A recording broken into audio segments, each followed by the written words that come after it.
ಒಂದು ವೈಜ್ಞಾನಿಕವಾಗಿ ನೀವು ಚರ್ಚೆ ಮಾಡೋದಾದರೆ ಈಗ ಕಾಂತರಾಜು ಸಮಿತಿ ರಚನೆ ಮಾಡಿದ್ದೆ ಅವಾಗ 2014ರಲ್ಲಿ ಮಾಡಿರಬೇಕು, 10 ವರ್ಷ ಆಗೋಗಿದೆ. ಅವರು 10 ವರ್ಷದಿಂದ ಮಾಡಿರ್ತಕ್ಕಂಥ ಈ ಜಾತಿ ಗಣತಿ, ಈ 10 ವರ್ಷದಲ್ಲಿ ಯಾವ್ಯಾವ ರೀತಿ ಏನೇನು ಡೆವಲಪ್ಮೆಂಟ್ಗಳಾಗಿದೆ ಇದೆಲ್ಲವನ್ನು ನೋಡಿದಾಗ ಎಷ್ಟರ ಮಟ್ಟಿಗೆ ಆ ಹಳೆಯ ಜಾತಿ ಗಣತಿಯನ್ನು ಇಷ್ಟು ದಿವಸ ರಿಲೀಸ್ ಮಾಡಿದೆ. ನನ್ನ ಮೇಲೆ ಯಾವಾಗಲೂ ಹೇಳ್ತಾಯಿದ್ರು, ಕುಮಾರಸ್ವಾಮಿ ರಿಲೀಸ್ ಮಾಡೋಕ್ಕೆ ಮಾಡಲಿಲ್ಲ ಅಂತ. ಇವ್ರ ಕೈ ಕೊಟ್ಟು ಎಷ್ಟು ದಿನ ಆಯಿತು, ಎಷ್ಟು ತಿಂಗಳಾಯಿತು? ಸಿದ್ದರಾಮಯ್ಯ ಕೈನಲ್ಲಿ ಎಲೆಕ್ಷನ್ಗೆ ಮುಂಚೆನೇ ಕೊಟ್ಟಿದ್ರು, ಪಾರ್ಲಿಮೆಂಟ್ ಚುನಾವಣೆಗಿಂತ ಮುಂಚೆನೇ ತೆಗೆದುಕೊಂಡ್ರು. ಇವತ್ತಿನವರೆಗೂ ಅದರ ಬಗ್ಗೆ ಸದ್ಗೊತ್ತಲ ಇರಲಿಲ್ಲ. ಈಗ ಮೂಢ ಹಗರಣದ ಹಿನ್ನೆಲೆಯಲ್ಲಿ ಈ ಸರ್ಕಾರ ಇವತ್ತು ಜನಗಳನ್ನು ದಾರಿ ತಪ್ಪಿಸಲಿಕ್ಕೆ ಮತ್ತು ಈ ಜಾತಿ ಗಣತಿಯ ಹೆಸರನ್ನ ಇಟ್ಟುಕೊಂಡು ರಕ್ಷಣೆ ಪಡೆಯತಕ್ಕಂಥ ಕೆಲಸಕ್ಕೆ ಹೊರಟಿದ್ದಾರೆ. ಇದರಿಂದ ಯಾವುದೇ ರೀತಿಯಲ್ಲಿ ಸಮಾಜಕ್ಕೆ ಈ ಒಂದು ಜಾತಿ ಗಣತಿ ಈಗೇನು 10 ವರ್ಷದಿಂದ ಮಾಡಿರ್ತಕ್ಕಂಥದ್ದಿದೆ, ಯಾವುದೇ ರೀತಿಯ ಅನುಕೂಲಗಳು ಯಾವುದೇ ಸಮಾಜಕ್ಕೂ ಆಗಲ್ಲ. ಸರ್, BK ಹರಿಪ್ರಸಾದ್ ಅವರು ಹೇಳಿದ್ದಾರೆ, ಸರ್ಕಾರ ಹೋದರೆ ಹೋಗಲಿ, ಅಧಿಕಾರ ಇಲ್ಲದೆ ಅಂದ್ರೆ ಹೋಗಲಿ, ಇದನ್ನು ಜಾರಿ ಮಾಡಿ ಅಂತ ಹೇಳಿದ್ದಾರೆ. ಇದನ್ನು ಮಾಡಿ ಏನು ಮಾಡಿದೆ ಅಂದರೆ ಅದರ ಬದಲು ಓಪನ್ ಆಗಿ ಚುನಾವಣೆಗೆ ಹೋಗ್ಬಿಡಿ. ಇದೇ ಜಾತಿ ಗಣತಿನೇ ಇಟ್ಕೊಂಡು, ಈ ಸಬ್ಜೆಕ್ಟ್ನೇ ಇಟ್ಕೊಂಡು ಡಿಸಾಲ್ವ್ ಮಾಡಿ ಚುನಾವಣೆಗೆ ಹೋಗಿ. ಆ ರೀತಿ ಹೇಳ್ತಕ್ಕಂಥದ್ದೇನಿದೆ, ಡಿಸಾಲ್ವ್ ಮಾಡಿ ಚುನಾವಣೆಗೆ ಹೋಗ್ಬೋದಲ್ಲ. ಇದನ್ನೇ ಇಟ್ಕೊಂಡು ಇದನ್ನು ನಾವು ಅನುಷ್ಠಾನಕ್ಕೆ ತರ್ತೀವಿ, ನಮಗೊಂದು ಅವಕಾಶ ಕೊಡಿ ಮತ್ತು ಇನ್ನೊಂದು ಸಲ ಹೋಗ್ಬೋದಲ್ಲ. ಅಲ್ಲಿ ರಾಹುಲ್ ಗಾಂಧಿ ಒಂದು ಹೇಳ್ತಾರೆ, ಇಲ್ಲಿ ಇವರೊಂದು ಹೇಳ್ತಾರೆ.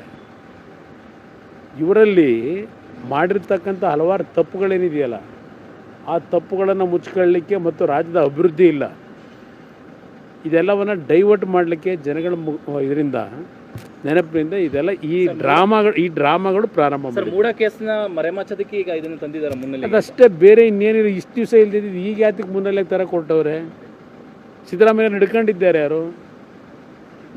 ನನ್ನ ಮೇಲೆ ಕಾಮೆಂಟ್ಸ್ ಮಾಡ್ತಾರೆ 18ರಲ್ಲಿ ನಾನು ಸ್ವೀಕಾರ ಮಾಡಿಲ್ಲ ಅಂತ. ಈಗ ಅವರು ಇದನ್ನು ಸ್ವೀಕಾರ ಮಾಡಿ ಎಷ್ಟು ತಿಂಗಳಾಗೋಯ್ತು, ಇನ್ನೂ ಯಾಕೆ ಇಟ್ಕೊಂಡು ಕೂತರು? ಇಷ್ಟು ದಿವಸ ಸದ್ದುಗದಲವೇ ಇರಲಿಲ್ಲ, ಈಗ ಯಾಕೆ ಅದನ್ನು ವಿಷರಹಿತ ಮಾಡ್ತಾಯಿದ್ದೀರಿ?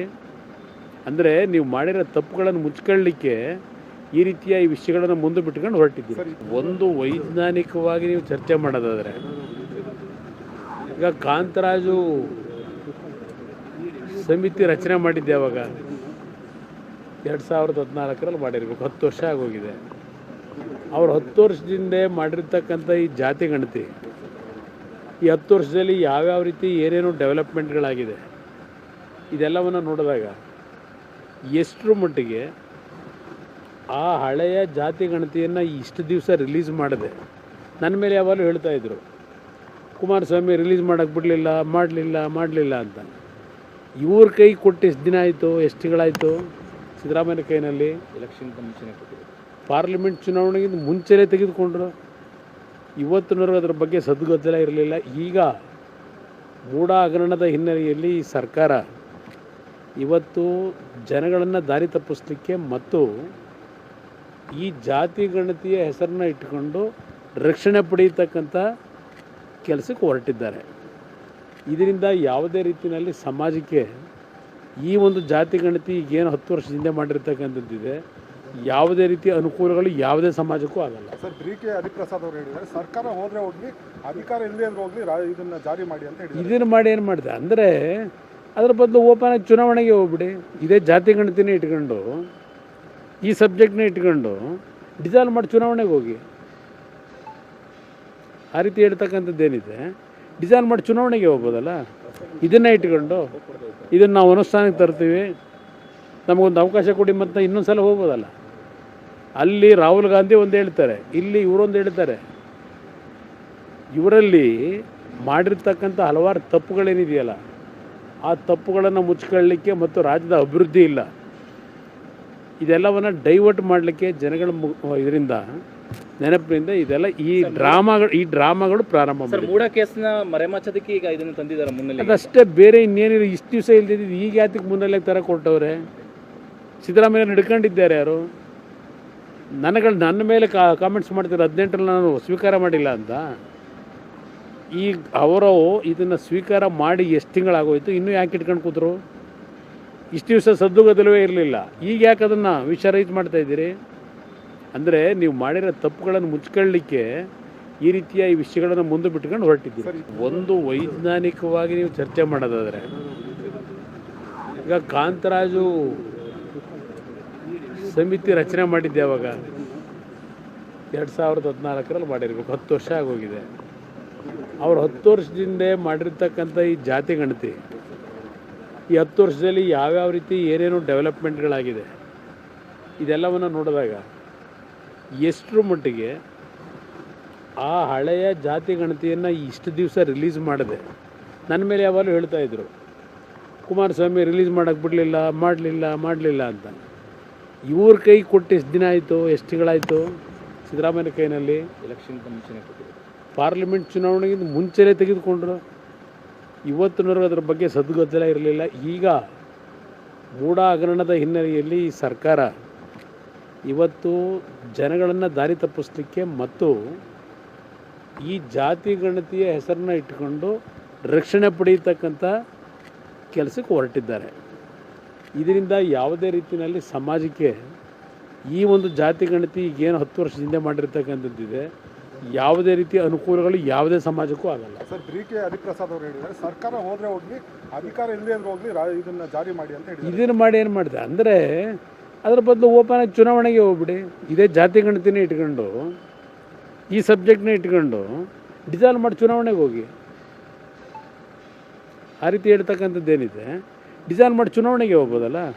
ಇದನ್ನೇ ಇಟ್ಕೊಂಡು ಇದನ್ನು ನಾವು ಅನುಷ್ಠಾನಕ್ಕೆ ತರ್ತೀವಿ, ನಮಗೊಂದು ಅವಕಾಶ ಕೊಡಿ ಮತ್ತು ಇನ್ನೊಂದು ಸಲ ಹೋಗ್ಬೋದಲ್ಲ.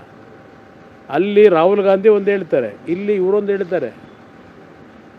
ಇವರಲ್ಲಿ ಮಾಡಿರ್ತಕ್ಕಂಥ ಹಲವಾರು ತಪ್ಪುಗಳೇನಿದೆಯಲ್ಲ, ಆ ತಪ್ಪುಗಳನ್ನು ಮುಚ್ಕೊಳ್ಳಿಕ್ಕೆ ಮತ್ತು ರಾಜ್ಯದ ಅಭಿವೃದ್ಧಿ ಇಲ್ಲ, ಇದೆಲ್ಲವನ್ನು ಡೈವರ್ಟ್ ಮಾಡಲಿಕ್ಕೆ ಜನಗಳ ಇದರಿಂದ ನೆನಪಿನಿಂದ ಇದೆಲ್ಲ ಈ ಡ್ರಾಮಾಗಳು ಪ್ರಾರಂಭ ಮಾಡಿ. ಮೂಡ ಕೇಸ್ನ ಮರೆಮಾಚೋದಕ್ಕೆ ಈಗ ಇದನ್ನು ತಂದಿದ್ದಾರೆ ಮುನ್ನೆಲೆ. ಅದಷ್ಟೇ, ಬೇರೆ ಇನ್ನೇನಿಲ್ಲ. ಇಷ್ಟು ದಿವಸ ಇಲ್ದಿದ್ದು ಈಗ ಯಾತಕ್ಕೆ ಮುನ್ನೆಲೆ ಥರ ಕೊಟ್ಟವ್ರೆ? ಸಿದ್ದರಾಮಯ್ಯ ಹಿಡ್ಕೊಂಡಿದ್ದಾರೆ ಯಾರು? ನನ್ನ ಮೇಲೆ ಕಾಮೆಂಟ್ಸ್ ಮಾಡ್ತಾರೆ 18ರಲ್ಲಿ ನಾನು ಸ್ವೀಕಾರ ಮಾಡಿಲ್ಲ ಅಂತ. ಈಗ ಅವರು ಇದನ್ನು ಸ್ವೀಕಾರ ಮಾಡಿ ಎಷ್ಟು ತಿಂಗಳಾಗೋಯ್ತು, ಇನ್ನೂ ಯಾಕೆ ಇಟ್ಕೊಂಡು ಕೂತರು? ಇಷ್ಟು ದಿವಸ ಸದ್ದುಗದಲವೇ ಇರಲಿಲ್ಲ. ಈಗ ಯಾಕೆ ಅದನ್ನು ವಿಷರಹಿತ ಮಾಡ್ತಾ ಇದ್ದೀರಿ? ಅಂದರೆ ನೀವು ಮಾಡಿರೋ ತಪ್ಪುಗಳನ್ನು ಮುಚ್ಕೊಳ್ಳಿಕ್ಕೆ ಈ ರೀತಿಯ ಈ ವಿಷಯಗಳನ್ನು ಮುಂದೆ ಬಿಟ್ಕೊಂಡು ಹೊರಟಿದ್ದೀರಿ.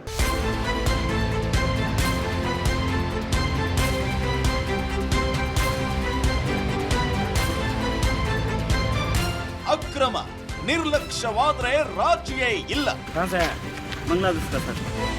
ವಾಲ್ಮೀಕಿ ಹಗರಣದ ಸುದ್ದಿ ಪ್ರಸಾರ ಮಾಡಿದ್ದು ನಾವೇ ಮೊದಲು. ನಮ್ಮ ಮೋಟಿವ್ ಅಚೀವ್ಡ್ ಅಂತ ಹೇಳಿರೋದು. ಐತಿಹಾಸಿಕ ಸಂದರ್ಭ. ಅಯೋಧ್ಯೆಯ ಮೂಲಕ ಇಡೀ ವಿಶ್ವಕ್ಕೇನೆ ರಾಮ ನಾಮದ ಜಪ ಪಸರಿಸ್ತಾ ಇದೆ. ಅನುಕೂಲದ ಸಂಕಷ್ಟ. ಕೆಲವು ನಿಮಿಷಗಳಲ್ಲಿ ಎಲ್ಲವನ್ನು ಕೂಡ ಕೊಚ್ಚಿಕೊಂಡು ಹೋಗಿದೆ. ದೊಡ್ಡ ದೊಡ್ಡ ಬಂಡೆ ಕಲ್ಲುಗಳು ಕೂಡ ಅಲ್ಲಿ ಬಿದ್ದಿರೋದನ್ನ ನಾವೀಗ ಅಲ್ಲಿ ನಾವು ನೋಡಬಹುದು. ನಾಡಿನ ಹಿತಕ್ಕಾಗಿ ಅಭಿಯಾನಗಳ ಸಾಲು. ನಮ್ಮ ಕಾವೇರಿಯ ಹೋರಾಟದ ವಿಚಾರವಾಗಿ ಇಡೀ ಮಂಡ್ಯ ಜಿಲ್ಲೆಯಾದ್ಯಂತ ಇವತ್ತು ಮನೆಯ ಟಾಯ್ಲೆಟ್ ನ ನೀರಿದು ಸ್ವಲ್ಪ ಆದ್ರೂ ಮನುಷ್ಯತ್ವ ಇದೆ ಅಂದ್ರೆ ನಿಮ್ಗೆ. Reels, social media sensation. ನಮಗೆ ಮಾಡೋ ಕೆಲಸ ಇಲ್ಲ, ಶೆಡ್ಡಿಗೆ ಹೋಗೋಣ ಬಾ. ಬ್ಯಾಂಕಿ ಹೋಗ್ತೀರಿ ಬರ್ತೀರಿ 2000 ಮಾತ್ರ ಬರ್ತಾ ಇಲ್ಲ. 2000 ನಂದೇ ಹೊಂಟೈತು. ಕನ್ನಡಿಗರ ಮೊದಲ ಆಯ್ಕೆ ರಿಪಬ್ಲಿಕ್ ಕನ್ನಡ. ರೈತರ ಕಷ್ಟ ಏನದಂತ ತೋರಿಸಿದವ್ರಂದ್ರೆ ರಿಪಬ್ಲಿಕ್ ಕನ್ನಡ ಟಿವಿ. ಈ ರಿಪಬ್ಲಿಕ್ ಟಿವಿ ಅವರು ಇದನ್ನ ಹೊರಗೆ ತರುವಂತ ವ್ಯವಸ್ಥಾನ ಮಾಡಿ ನಮ್ಗೆ ಎಲ್ಲರಿಗೂ ಅನುಕೂಲ ಮಾಡಿಕೊಡುವಲ್ಲಿ ಯಶಸ್ವಿಯನ್ನಾಗಿದ್ದಾರೆ.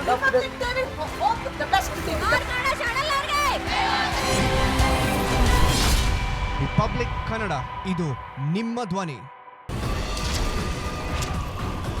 ಮುಖ್ಯಮಂತ್ರಿ ಪಟ್ಟಕ್ಕಾಗಿ ಪ್ರತಿಭಟನೆ ನಡೆಯುತ್ತೆ, ಉಪಮುಖ್ಯಮಂತ್ರಿ ಪಟ್ಟಕ್ಕಾಗಿ ಪ್ರತಿಭಟನೆ ನಡೆಯುತ್ತೆ, ನಟ ನಟಿಯರ ಪರವಾಗಿ ಪ್ರತಿಭಟನೆ ನಡೆಯುತ್ತೆ. ಆದರೆ ಸಮಾಜದ ಕಟ್ಟ ಕಡೆಯ ವ್ಯಕ್ತಿಯ ಬಗ್ಗೆ, ತುಳಿತಕ್ಕೆ ಒಳಗಾದವರ ಬಗ್ಗೆ, ಬಡವರ ಕಣ್ಣೀರಿನ ಬಗ್ಗೆ ಯಾರೂ ಮಾತಾಡಲ್ಲ ಅಲ್ವಾ? ಬಟ್ ಡೋಂಟ್ ವರಿ, ಇನ್ನು ಮುಂದೆ ನಾವು ಬರ್ತೀವಿ. ಅಂದಿನ ನಿಮ್ಮ ಬಿಗ್ 3 ಇನ್ನು ಮುಂದೆ ಸೂಪರ್ 3 ಪ್ರತಿದಿನ ಮಧ್ಯಾಹ್ನ 12 ಗಂಟೆಗೆ ರಿಪಬ್ಲಿಕ್ ಕನ್ನಡದಲ್ಲಿ ಸೂಪರ್ 3. ರಾಜಕೀಯದಲ್ಲಿ 1+1 ಯಾವಾಗ್ಲೂ 2 ಅಲ್ಲ. ರಾಜಕಾರಣಿಗಳ ಮಾತಿಗೆ ಅವ್ರು ಅಂದಷ್ಟೇ ಅರ್ಥ ಇರೋದೂ ಇಲ್ಲ. ವಿವಾದ, ವಿಮರ್ಶೆ, ವಿಶ್ಲೇಷಣೆ ಇಲ್ಲದೆ ರಾಜಕೀಯ ಕಂಪ್ಲೀಟ್ ಆಗಲ್ಲ. ದಿನದ ಸೆನ್ಸೇಷನಲ್ ರಾಜಕೀಯ ಸುದ್ದಿಯ ಕಂಪ್ಲೀಟ್ ರೌಂಡ್ ಅಪ್ ನಿಮಗಾಗಿ ನಿಮ್ಮ ರಿಪಬ್ಲಿಕ್ ಕನ್ನಡದಲ್ಲಿ ಸಂಜೆ 3:57ಕ್ಕೆ ಪಕ್ಕಾ ಪಾಲಿಟಿಕ್ಸ್.